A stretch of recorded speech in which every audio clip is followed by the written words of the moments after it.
उपोषण हिवाळी अधिवेशनात आलेले आहेत. आपण धरणे देत आहेत. काय मागण्या करू?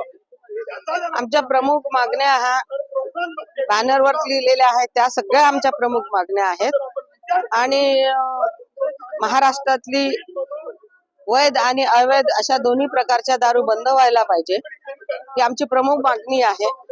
गेल्या 5 वर्षापासून आम्ही Ranala beer bar, Haveli beer bar आहे. या बिअर बार करता अनेक प्रकारचे धरणे झाले, आंदोलन झालं आणि इथे जेव्हा कलेक्टर होत्या मॅडम, त्यांनी बंद करण्याचा आदेश दिला होता. तो बंदही झाला, परत सुरू झाला. परंतु हे नवीन जे जिल्हा अधिकारी आहे हे काही जुमानत नाही या सगळ्या गोष्टीला. याच्याकरता आम्हाला इटनकर यांची निलंबनाची मागणी आहे मोठी.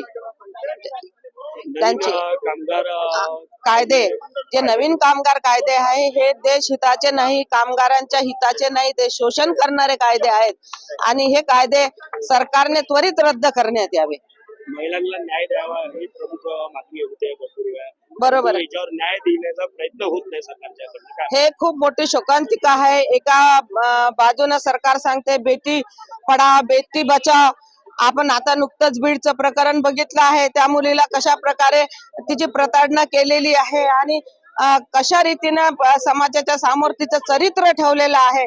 कमीत कमी एवढं तरी महिलांचं चरित्र हनन करू नये अशी आम्हाला सरकारला मागणी आहे की तिच्या आई वडिलांनी त्या मुलीला कसं डॉक्टर बनवलं असेल, कसं मोठं केलं असेल, कशी पोटाला चिमटी काढली असेल, याकडे सरकारचं अजिबात लक्ष नाही. हे लक्ष सरकारने स्वतः द्यायला पाहिजे आणि स्वतः न्याय करायला पाहिजे. परंतु होत वेगळं आहे की महिलांना अपमानित करण्याचा सतत प्रयत्न सुरू आहे. या अशा सरकारचा माझा निषेध आहे. समाजवादी पक्ष याचा निषेध करत आहे. गावात वारंवार बिबट्या येतो, त्यांना गावातील लोकांना सुरक्षा पण पाहिजे. काय म्हणाल तुम्ही? माझ्या ग्रामीण भागामध्ये मी फिरली, काल फिरली, त्याच्या पूर्वी फिरली, तर ग्रामीण भागातले जे छोटे मुलं आहेत, जे शाळेकरी पोरं आहेत, ते एवढे घाबरले आहेत. ते सगळे मला काल गोडावून जे बोलले की ताई आम्ही कसं काय शाळेमध्ये जायला आम्हाला भीती वाटून राहिली, आम्ही शाळेत जाऊ शकत नाही, म्हणजे गावामध्ये बिबटे फिरून राहिले.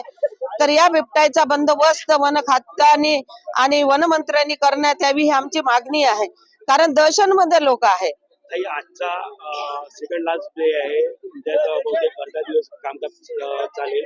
जर आपल्या प्रमुख मागण्या जर नाही मान्य झालं तर काय करणार? आम्ही ते आता देऊनच आवाजही आम्ही आमचे नेते अबू आसिम आझमी आणि रईस शेख यांना आम्ही निवेदन आज देणार आहोत आणि ह्या मागण्या आम्ही तिथे विधानसभेमध्ये लावून धरणार आहेत. त्या ह्या सगळ्या मागण्या समजा हे नाही झालं तर पुढचं अजून अधिवेशन आपलं आहेच आणि परत आम्ही मोठ्या प्रमाणाने भव्य प्रकारामध्ये मोर्चा काढू आणि शासनाला वेठीस धरल्याशिवाय राहणार नाही.